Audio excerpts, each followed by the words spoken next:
меня всегда, как только приходили, сразу ставили на стул. Ну давай, Гульнар, рассказывай.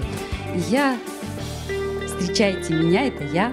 Вот я вам рассказываю, и мне аплодисменты, и, как всегда, благодарны.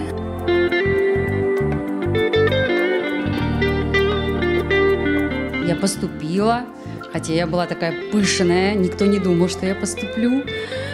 Но поступила, потому что, как сказала мой педагог потом, что а как же, актрисы бывают разные, бывают худые, бывают полные.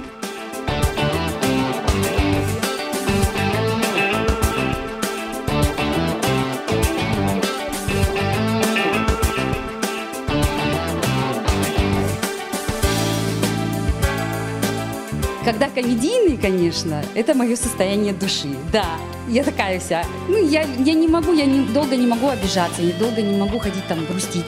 Я стараюсь быть всегда светлой, открытой, и также ко мне относятся люди. Вот.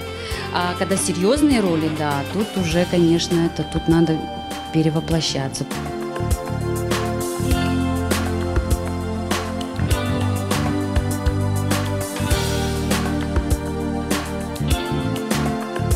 Я живу в доме, где в основном только крымские татары. И там очень много бабушек, очень много разных женщин.